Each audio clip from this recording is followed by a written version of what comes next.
Welcome to Park Media. I'm your host today, Vince Emanuele, and we are joined by a friend, also author, former professor, Harry Targ. You could check out his work at Diary of a Heartland Radical, which is a blog that's been around since 2009, and Harry writes on a wide variety of issues from political theory to U.S. foreign policy, social movements, and more, labor issues.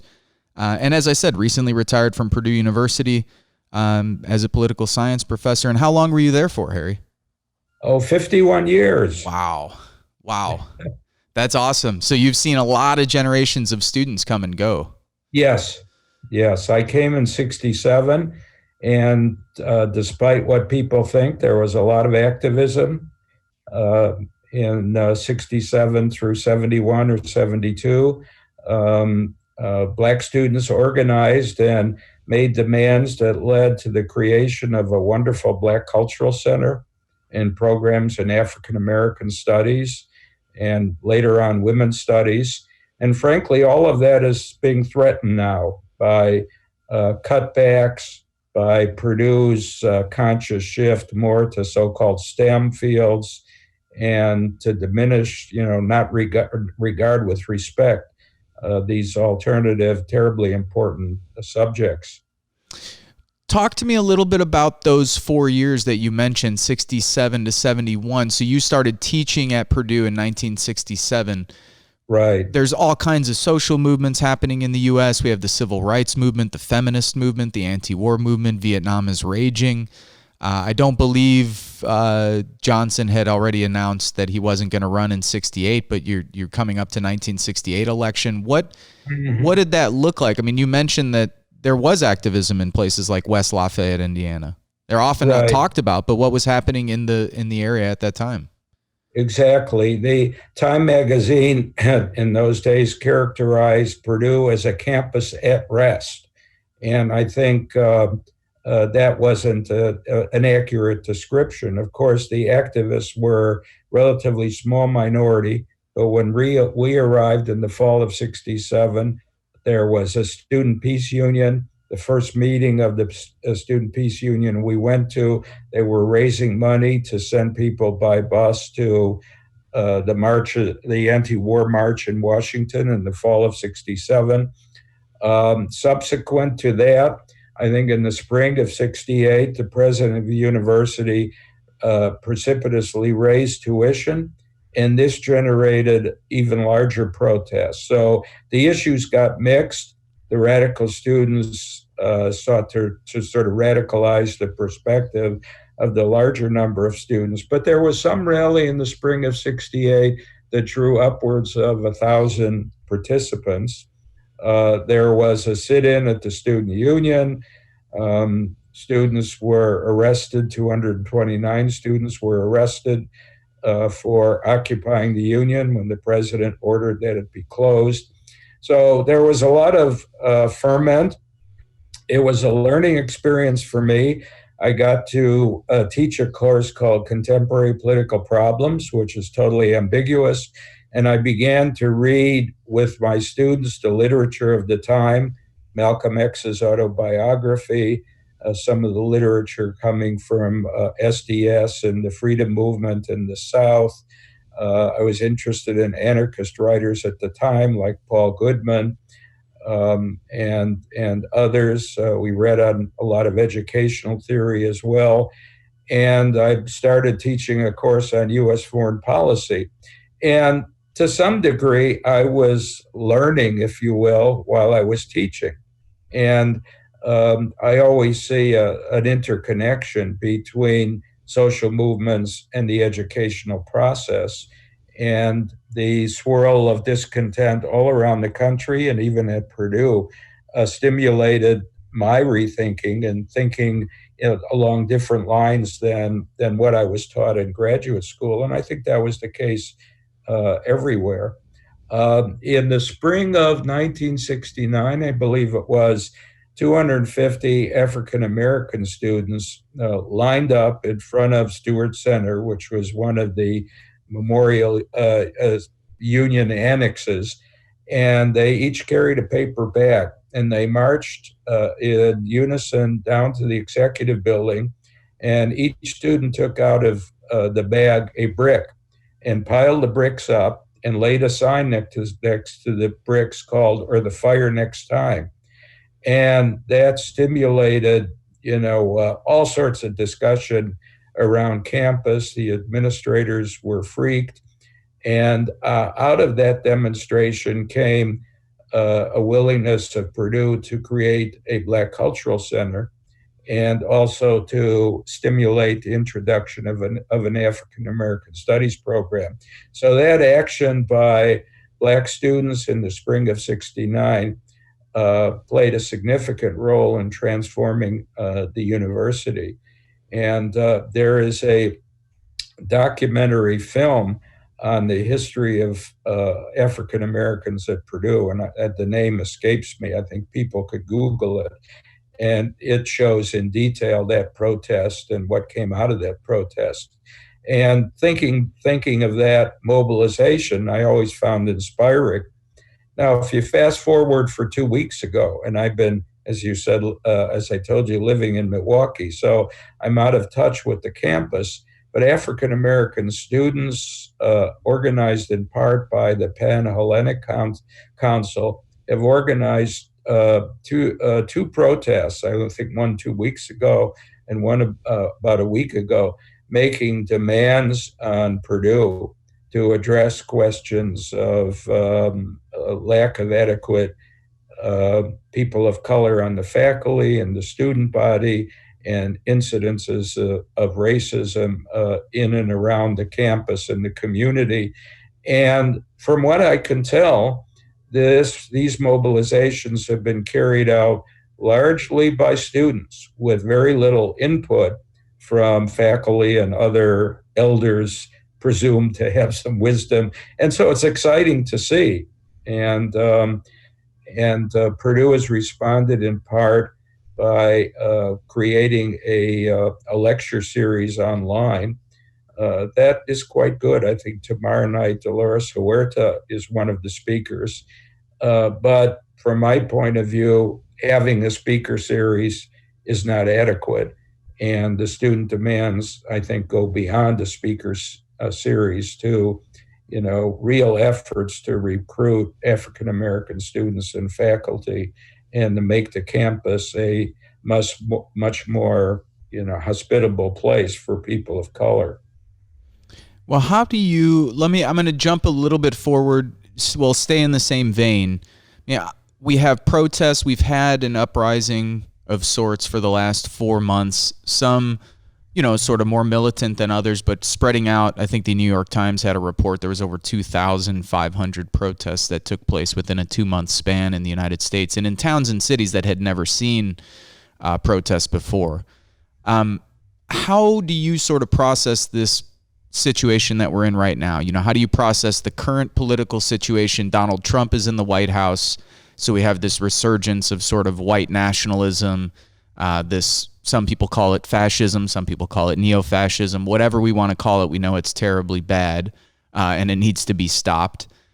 We have, on the other hand, Joe Biden running for president. This is a topic we've talked about with many guests. Of course, I think most people know my position. I encourage people to vote strategically for Democrats, particularly in this election. I'm assuming you agree that Trump is a symptom and not the disease, but that it's imperative to defeat Trump. How do you sort of process where we're at now, the importance of defeating Donald Trump, and what does the left look like post-election? What is the challenge for the left? What is the challenge for working class movements, post-election, regardless of who ends up winning? This is terribly complicated. I totally agree with you that Trump has to be defeated. He represents the most retrograde part of U.S. political tradition, the white nationalism, the racism. Of course, all the negatives that we could use are appropriate. At the same time, we would agree that Joe Biden represents neoliberalism and the continuation of the interests of Wall Street. But first things first, Trump has to be defeated. The second thing, maybe the day after the election, we have to begin to talk about what next. And I hear from various people on the left in the peace movement that they have that in mind, that we need to begin to get together to develop a long-term plan to challenge, if Biden is victorious, to challenge Biden both on foreign policy and domestic policy, push for Medicare for all, a Green New Deal, real programs of police reform, dramatic increase in the distribution of sustainable income for the vast majority of the population. My frustration is that the left and progressive forces is and usually has been divided. When I did some political work in Milwaukee, where I spent part of my time, I was on a panel with someone who referred to the silo effect. And I hadn't heard that metaphor before, but it really kind of makes sense to me that we have an enormous array of groups, peace and justice groups. We have self-avowed left groups, socialist groups, and there still is a tendency for all of these groups to see their issues and their perspective as preeminent. The most crude formulation, we used to have an AFT local at Purdue, and in just one time, the president of our local declared, "Follow me, I'm prepared to lead."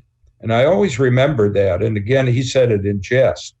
But I think there is that tendency on the left and progressive forces. Now, from my point of view, and I'd be interested in your reaction from Northern Indiana, I've been very much impressed with the Moral Mondays campaign and the Poor People's campaign, in that it had always been multi-issue. It emphasizes the interconnection between economic and social justice and anti-racism and anti-homophobia. It emphasizes, to some degree, anti-militarism. And it affords a big tent, if you will, for socialists, Marxists, and people who are motivated by spirituality. As you know, we tried to form an Indiana Moral Mondays campaign in 2004, 2005, and it faltered for a number of reasons, some local to various parts of the state.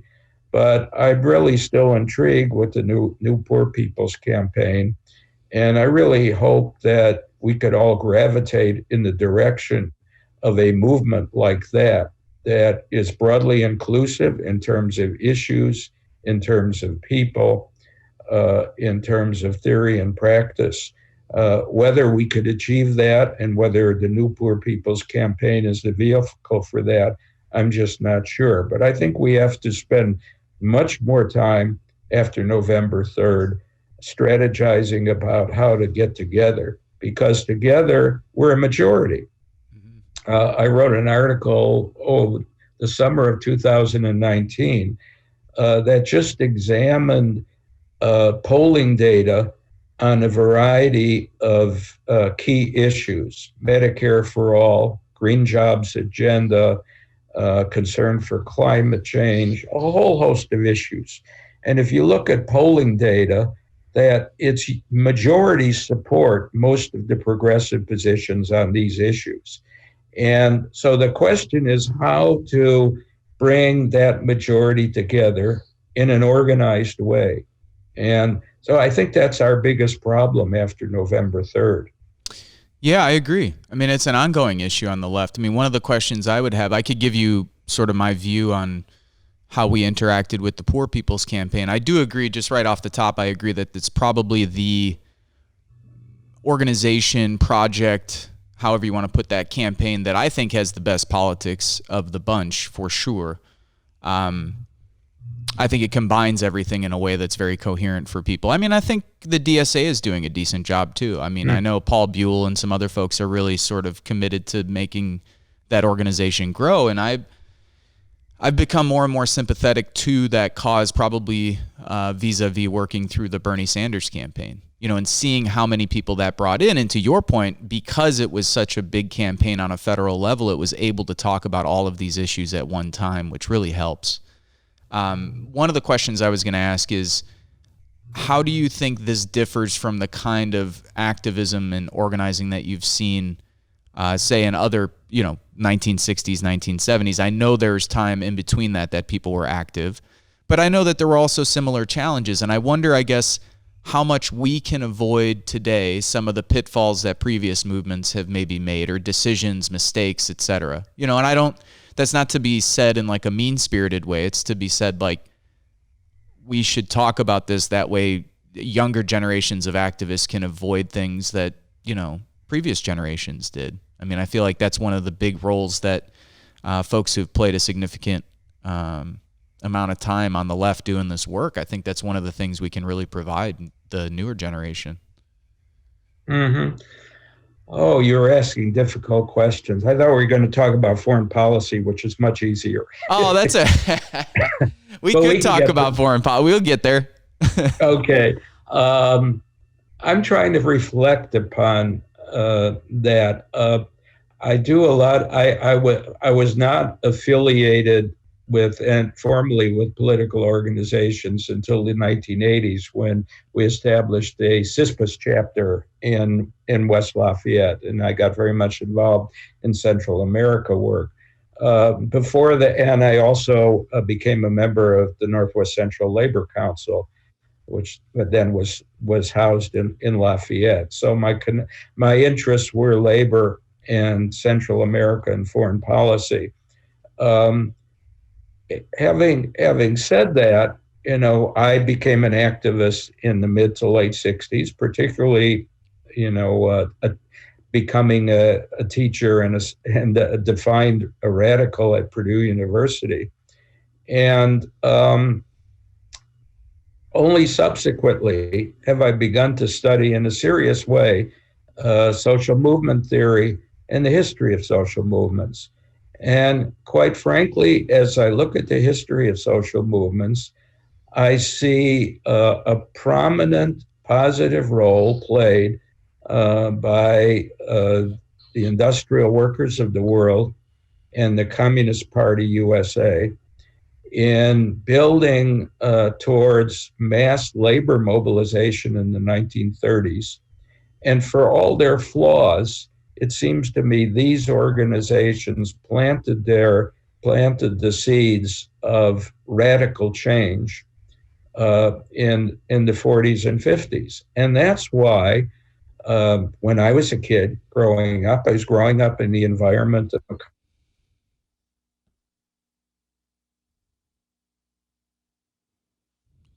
2805 to repress those movements.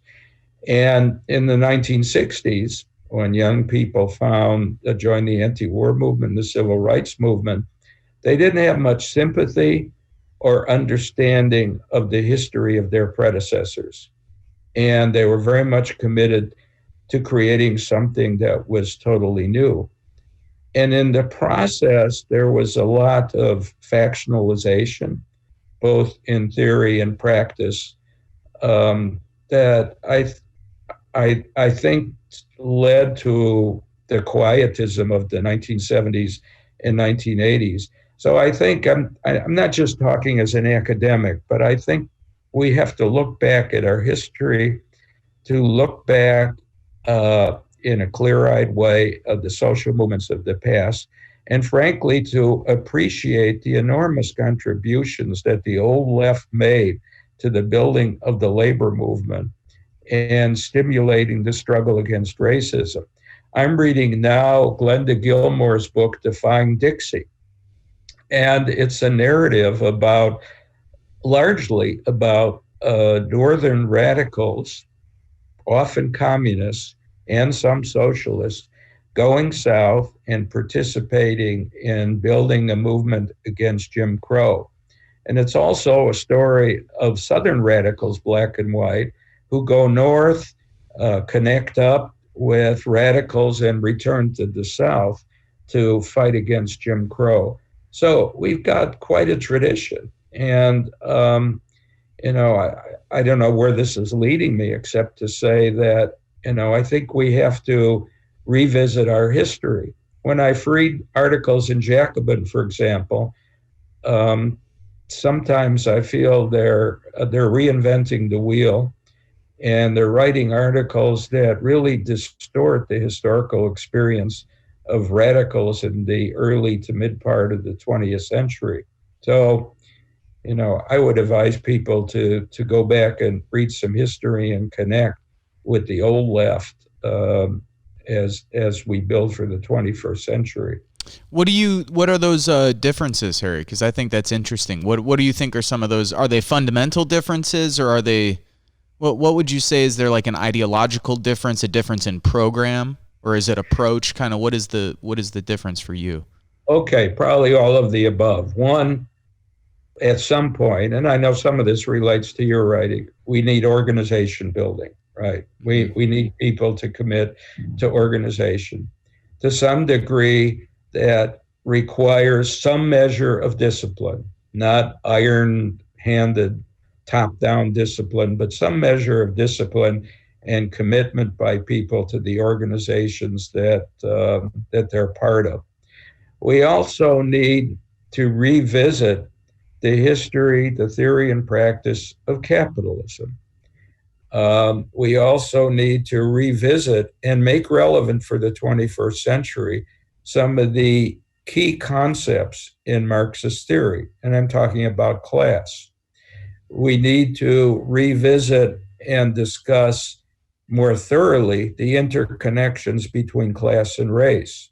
And again, I know that you have written about this subject as well.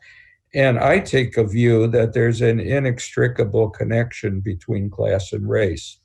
And I usually, when I give a talk, go back to Marx's eloquent and ironic description of the happy dawn of civilization when blackskins are kidnapped and brought to the New World. And while racism existed before capitalism, the connection between capitalism, class, and race become even more profound with the development of the capitalist system. I think we have to make these connections between class, race, and gender as well. And also, and I know you've written a little bit about this, what is the cultural superstructure that affects the consciousness of all of us? I'm reflecting and thinking about sitting down and trying to write a book on what some people might call the golden age of capitalism when I was growing up, from the 1940s to the 1960s. And not only is a period of time when capitalist economies are growing, there's the development of the production of a whole array of consumer goods. There's despoiling of land as suburbs are created.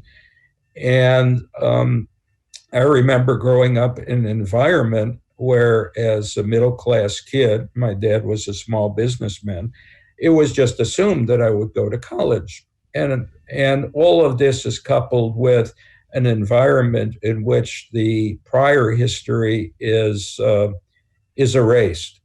The history of the role of socialist movements, the history of racism as a building block in American society, no discussion of the genocide against the native peoples, and so on.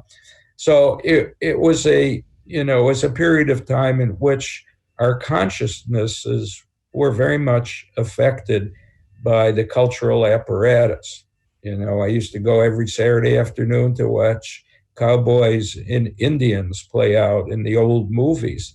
And this dramatically affected our consciousness. Well, that golden age came to an end. I like to say the Tet Offensive was the beginning of the end of the golden age. and U.S. hegemony has been under assault very much ever since. But if you fast forward to the 21st century and think about the cultural apparatuses today and how they affect all of us in terms of individualism instead of social responsibility, in terms of consumerism, in terms how we, on the one hand, are conscious of environmental disaster and on the other hand, still consume.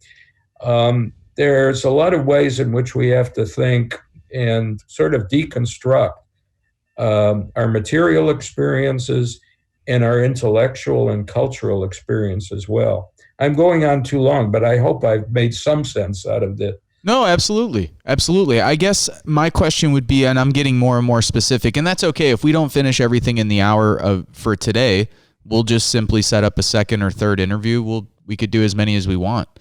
Okay. So yeah, don't worry about that. We don't have to fit everything in today. I've done a couple interviews. We just did our second with Michael Albert. We just did a second one with Bill Fletcher. So we'll do a second. We'll just keep going. There's plenty to talk about. I guess the specific question I have, because I too, somewhat differently, I was a part of Iraq Veterans Against the War, Veterans for Peace, and so I've been a part of political organizations, but they were largely in that sort of siloed tradition. Like, we were focused on the wars. We weren't dealing with all kinds of other issues, though the work eventually expanded to other places. I guess my question is very specific here about, so when I became aware of Jacobin, there was actually, let me back up. Jacobin had a really interesting conversation last week about, the benefits and negatives to Saul Alinsky's work, and they were mostly talking about this sort of negatives to this. Something that Micah, one of their editors, had said, which I found really interesting, was that, he was like, well, look, in the early 2000s, when I became involved during the Bush administration, most of the Marxist groups were kind of not really doing much organizing, that they existed, but that they weren't organizing. And I agreed with that. That really lined up with my experience of getting out of the Marine Corps in 2006, joining the anti-war movement, and then looking around and saying, okay, well, who's doing stuff? Who's actually out there organizing in the communities? And a lot of them were organizations that were influenced by Alinsky. A lot of that has changed sort of post-Occupy. Occupy was sort of, I would argue, the spark that started a whole sort of new renaissance in like Marxist thought, anti-capitalist thought, socialism, communism, etc. And then, of course, we see this manifest in Bernie's campaign in 2015 and 2016. Yeah. We see it again in 2020. I guess my question would be, what specific? So maybe I could just go down like a list of issues, and we can kind of see where there would be differences. Do you think it makes sense to organize within the Democratic Party, or do you think? I mean, are you thinking that there should be a third party that people should be working toward? Do you think we should focus on taking over the Democratic Party? All of this said with the understanding that both you and I know elections aren't going to solve everything. I mean, we know that. But to the extent that we want to, or to the degree that we want to engage in electoral activism, what do you think the path forward there is? Okay, I think we have to be very practical. Step one, as we've discussed, is defeating Trump. Step two is to work with the progressive wing of the Democratic Party. In many places, PDA is playing that role. Step three, and this involves my identification with particular people, I think the squad symbolically represent the future inside the electoral arena. There's a dynamism, there's a sense articulated by AOC and the others of the interconnectedness of all the issues, that to the extent that we talk about electoral politics and Congress, that we ought to work with those folks. Mm-hmm. And at the same time, always seek to sort of radicalize the agenda. Now, what complicates the story, and I don't know where I'm going to go with this, but you and I live in Indiana, and as you know from Nancy McLean's work, the Koch brothers and ALEC developed an agenda to take control of state governments, right, and transform national policy in the direction of free market economies through straight state politics. And many of us spent our time working for presidential candidates and working for some Congress people, and ignored the fact that our states have been stolen, if you will, by the ALEC forces.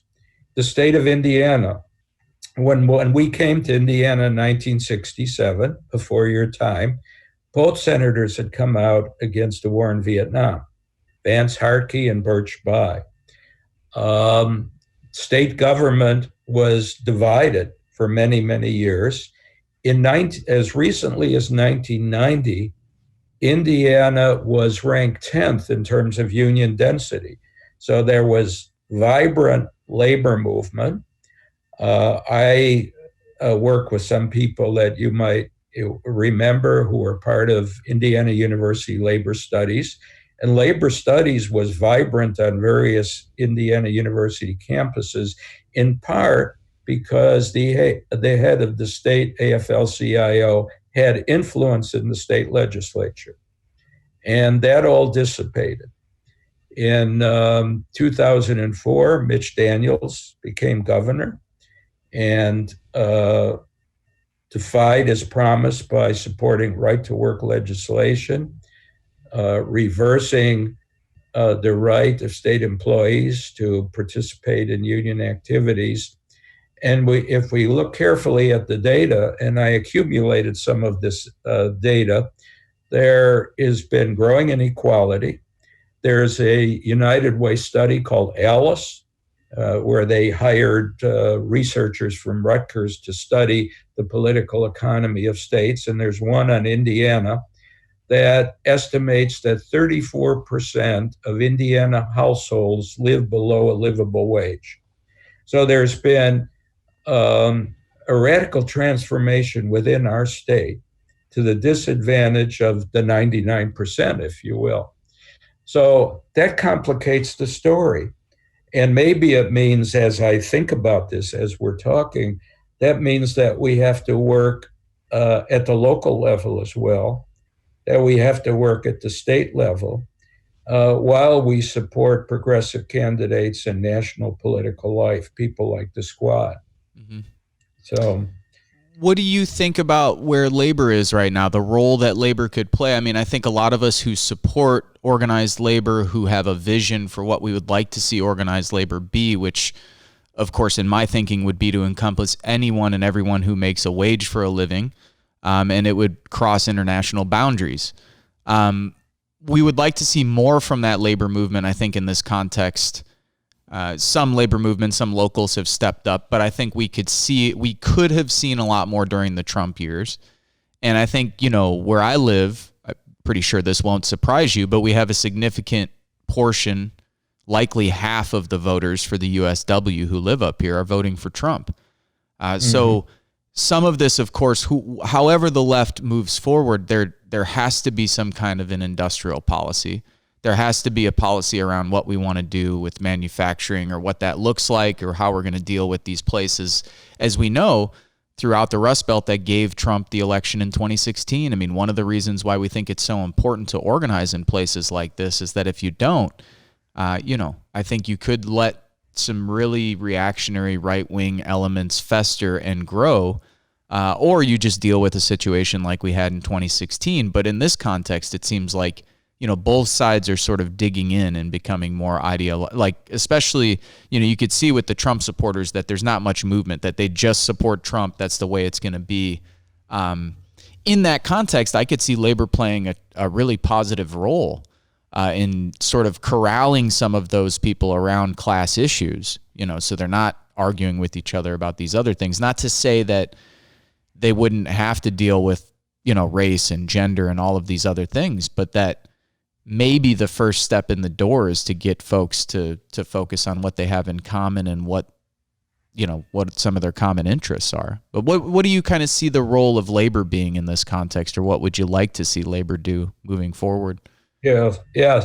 Let's see. There are several ways to think about this. One, I think class struggle is basic to change. I think Marx was right. Secondly, the working class, as he said, was vital to bringing about fundamental change. Third, the working class has been responsible for much of the progressive change in U.S. history. I'm thinking particularly the 1930s and the New Deal and Great Society programs. Fourth, and here's where I think theory, history, and theory are terribly relevant. The working class today is radically different from the working class when Marx wrote. Right? He was writing about factory workers who gained power by working in the same place, schmoozing with each other, and talking about how the system had to change. Now we've seen the alienation of work such that people are isolated, atomized, working off of their computer. In addition, I think the concept of the precariat is just terribly important as well. Yeah. Guy Standing, the Australian economist, I think introduced the term. But basically, the argument here, proletariat and precariousness come together in developing this concept. More and more people who work are in situations of extreme insecurity. And we have to think about how this 21st century precariat is part of our thinking about radical change. In addition, people talk about the informal sector, particularly in the global South. You have one estimate I saw that in Latin America, 40% of the workforce is in the informal sector. And now in the midst of the COVID crisis, they've got to go out on the street and hustle their goods, whether it might cause, whether they might contract the pandemic or not. And so the 21st century working class is very different than a Marxist conception of class, the old industrial workers, the factory workers in Gary that you know a lot about. So we have to rethink theoretically. And what does this mean practically? It means, on the one hand, organizing in the non-traditional sectors, the Fight for 15, healthcare workers, figuring out ways to organize gig workers and people who are driving cars and delivering food for a living. And what does this mean for the ongoing labor movement? It means that they've got to hit the streets. They've got to reconceptualize who the working class is and who they need to play an active role in trying to organize. And my sense is that there are sectors of organized labor who take this kind of approach. And my sense is there's probably struggles going on within the labor movement, the way there used to be 50 years ago between craft and industrial workers, but struggles within the labor movement about organizing the precariat, the informal sector, the 21st century working class. The last thing I would say, and you got me wound up, is, Eric Blank's book, what is it called? Red State Revolt. Red State Rebellion or Red State Revolt? Something? Yeah. It's a detailed analysis of organizing, of public school teachers organizing in West Virginia, Oklahoma, and Arizona. And it's a fascinating book from a number of standpoints. One, the first thing the teachers realize is they're workers. And those West Virginia teachers say, hey, we've got a rich labor history and we're part of it. like the coal miners in the first part of the 20th century. Secondly, it's a great book because it describes the successes and failures of mobilizing teachers as workers in each of these three states. I think West Virginia was the most successful, Oklahoma and Arizona less so. But you see, in each case, the teachers mobilized, developed this consciousness that, in fact, they're part of the working class. Okay, that's really great. In addition, you get from this the fact that these teachers organize in part online. They make good use of, with Zoom and Facebook and so on, and they get teachers to come together and meet with each other online. So they're adapting to 21st century technology. The last thing I would say about this is I was at Ed for Red rally in Indianapolis in November 2019, and it was positively inspiring for me. I think there were about 15,000 teachers from all around the state. Since so many teachers were coming, school districts closed many of the schools. I saw representatives of the state AFL-CIO in attendance. The teachers were really angry and militant. They entered the state house. They met with their legislators. Now, it didn't lead to much, granted, but this was a start. And it suggests to me that there's this real potential of this new working class, which is most of us, more or less, to begin to think as workers. So we start thinking as workers, we begin to think in more solidaristic ways. And the old slogan, like an injury one to one and it's an injury to all, becomes more prevalent. And frankly, I think this kind of solidaristic thinking should supersede identities, that we should emphasize what we have in common more than what divides us.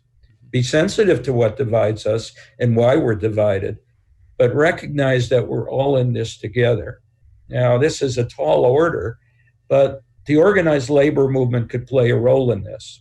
Now, whether it will or not, I don't know. And in the case of the CIO, which was what was so enormously important, it began with John L. Lewis punching the head of the AFL in the nose and storming out and starting something new.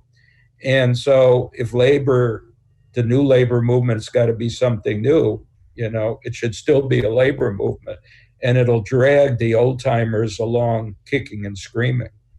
Do you think that folks who are focusing maybe all of their energy on building within the existing labor movement could be putting their eggs maybe in one basket, and that would be maybe a warning not to do that?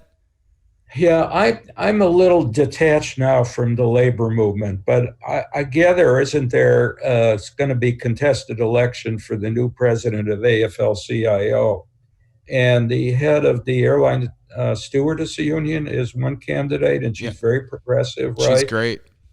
And also there's healthcare workers union that's very progressive, right? So it may be that these struggles that we're talking about are going on as we speak. And to the extent those of us that are close to labor should be giving support to those sectors that are more progressive. How about moving? Well, let's see.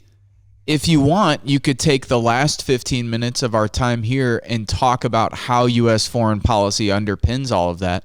I mean, if you'd like to take the time to talk about that, or I could just continue. We can continue down this path of like, what are people doing? What should we do? Vision for the future type of thing. Do you want us to do that and visit foreign policy during our next conversation? Yeah. Okay. Yeah, okay. That's fine. Let's do that. The only thing I was going to mention, there was an internet gift, and let's put it off till next time. But you probably are aware of the National Security Archives, people in D.C. that accumulate declassified documents. And I got an email from their latest rendition about an hour before we began to talk.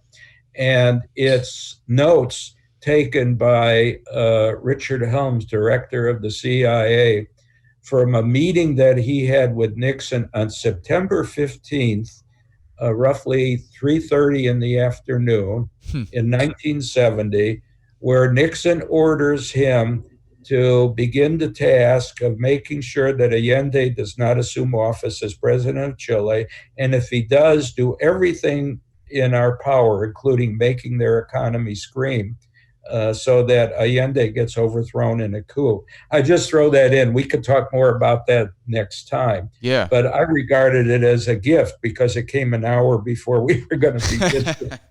Yeah. And the anniversary was not too long ago, because that was September 11th, 1973.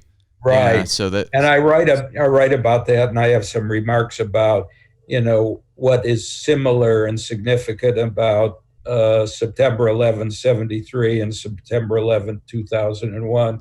So we could talk. Yeah, let's do that the next time we talk, because then we can go through a whole sort of U.S. foreign policy, U.S. empire, imperialism as it relates to capitalism. I think that would be a good conversation. And just to give folks a sense of, we've had a series of interviews over the last week and over the next 2 weeks where we're speaking with a lot of folks that come from your generation who were politicized during Vietnam and during the civil rights movement. And so it's been a really interesting and good for me to revisit a lot of this history, especially the history around Vietnam, what happened in the 60s. The thing I was going to ask you about was how today, compared to 15 years ago when I first got involved with activism, today the word socialism is being thrown around more than it's ever been thrown around since I've been involved. And it's more accepted. And people are talking about the difference between democratic socialism, what is eco-socialism, and now all kinds of people have different ideas. What would you say to people who are just coming to this work? And as you know, Harry, there's so much misinformation out there. When the BLM protests really started to kick off a few months ago, I had seen stuff online, people saying, the Marxists want to destroy the nuclear family and all. I mean, just really crazy red baiting stuff. And we saw some of this with Bernie Sanders' campaign as well. So what is your, and I know this is a short time, but I mean, just to give folks a sense of what would sort of some of the central components be to the world that you would want to live in? And is it that you would call that world socialism, or am I wrong to say that? No, you're right to say that. We could talk about definitions, and I'm willing to do that. But the first thing that comes to my mind is Cuba. And I've been to Cuba many times. I'm particularly following the webinars on Cuba and healthcare. And we know some women, U.S. women, who are studying medicine in Cuba at ELAM, the Latin American School of Medicine. And their education is paid for by the Cuban government. And they've given talks here back in Milwaukee about their experience. And what comes through clearly in their presentation is a sense that the Cuban people have a sense of social responsibility, have a sense that their development and security is intimately connected to the development and security of the communities in which they're a part. There's a profound sense of responsibility. The Cuban healthcare system is radically different from our own, that there are doctors in neighborhoods, doctors and nurses who visit people on a regular basis. They're committed to a system of preventative medicine, rather than responding to illnesses after they occur. So there's planning, there's community, there's a clear connection between the people and their government. And frankly, at the risk of sounding schmaltzy, it's a little bit like the vision of Che Guevara that animated so many of us in the 1960s. So in the broadest sense, it seems to me, the kind of socialism that we want to build is a socialism that's based on community, and sense of cooperation and responsibility for each and every one of us. And then this is radically different from the free market model that says, Margaret Thatcher said, there's no such thing as society. Right. It's all individuals. We're all in it for ourselves. And that's the polar opposite of anybody's conception of socialism. And, so to me, that's the bottom line. How it works, how it plays out is complicated. But the Cubans are at least one example, one kind of model. Mm-hmm. And I find it interesting because for other people, socialism sometimes means a very specific political program. The way that you describe it, it seems to me that for you, at least on a deep level, that socialism means something more about sort of our human values and the kind of values and principles that we hold. Yeah. Now they're connected to material reality, right? Mm-hmm. Who controls the means of production, who makes decisions, and the input that all of us have in those decisions. But I hate to use the word spiritual, but at the spiritual or even cognitive level, we're talking about a vision of humanity in which each of us has some responsibility, willing responsibility to all of us. And I think that's a powerful concept. And if you go back to where we started, the 60s, some of the stuff in the Port Huron Statement, that first document of SDS, is powerful in its language about sense of community. Self-actualization was tied to community, and other language that inspired me when I became an activist. Well, I think that might be because it's an inspiring end note, that might be a nice way to end before I ask you something that leads us down a negative path. Yeah. I think that's a great way to end, because I think it's a very nice explanation, and I think it's inspiring for people to hear that. Because one of the things I'll say, Harry, is that one of my primary concerns with this resurgence of sort of socialist Marxist thought is that it's spoken about in such a way that sometimes I believe can turn off poor and working class people. That I think sometimes there's language used and jargon that no one else understands. And I think poor and working class people who would otherwise be inclined to join these movements or to identify with those kind of politics might be turned off by the way people talk about it. And I think the way that you just talked about it is about as good as it gets. Oh, right. And probably, I'm assuming, I'm a middle-class kid and had a middle-class job, but I would assume that elements of solidarity and community are deeply embedded in working-class experience.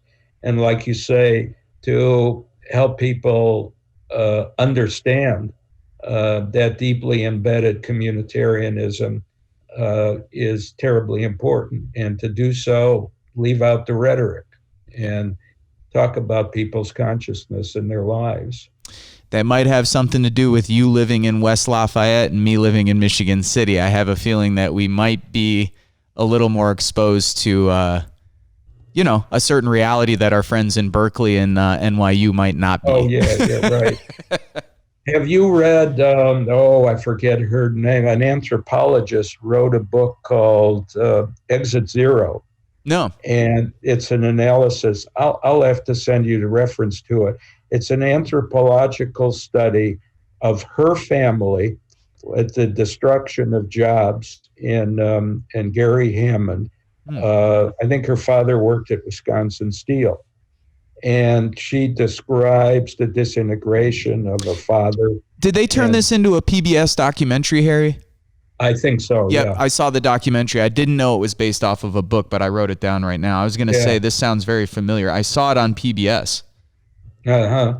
Yeah, it's very good. And as I remember, this communitarian spirit that we were talking about in her description was largely held together by the women in the community. Mm-hmm. The husbands became despondent. They lost their jobs. She describes coming back. She gets out. She grows up in the community, I forgot. I think it was South Chicago. That's the exit 0. Yep. And she gets lucky and gets out and gets a Ph.D. in anthropology, and then wants to come back to understand her family and the experience of the community in which she grew up. And her father doesn't even want to talk about it. Right. They have a hard time getting him to talk about it. But the chapters, as I remember, on the women coming together in a communitarian way is very interesting. They might be our only hope. The movie Salt of the Earth kind of shows that to some degree. And you would agree with Kurt Cobain and my own experiences. Someone who also said that he believes women will save us. And, Sergio pointed to the space. It's very true. I mean, when we look at our community in which we live and we look at the projects that we've engaged with locally, it's largely been women who've held it together. Okay. So, yeah. Okay. Well, hey, Harry, I really appreciate your time. Thank you. Okay. And let's just set up another one. I'll email you probably tonight or tomorrow when I look at the calendar, and we'll set up a second part where we could talk about imperialism, U.S. foreign policy, and maybe a little more about what's happening internationally. Okay, that's terrific. Cool. Yeah. Thank you. All right. No, thank you. Yeah. Well, good talking to you. And I would stick around so we could just kind of BS for a little while, but I got to jump off because I got to do this talk for the students out east. Oh, yeah. Okay, great. Yeah. But I'll talk to you soon, and I'll send you an email. Okay, super. Thanks, Vince. All right. Take care, Harry. Yeah. You've been watching Park Media, and I'm your host today, Vince Emanuele. We'll talk to you soon. Hey, thank you for watching and listening. If you think this program is worth a pack of cigarettes or a cheeseburger, you could become a Patreon for as little as $3 a month. The link is available at our website, parkmedia.org. That's PARCmedia.org. Make sure to subscribe to our YouTube channel below. Also, you could find us on Instagram at Park Media, Facebook at Politics, Art, Roots, Culture, and you could find me on Twitter at Vince Emanuele.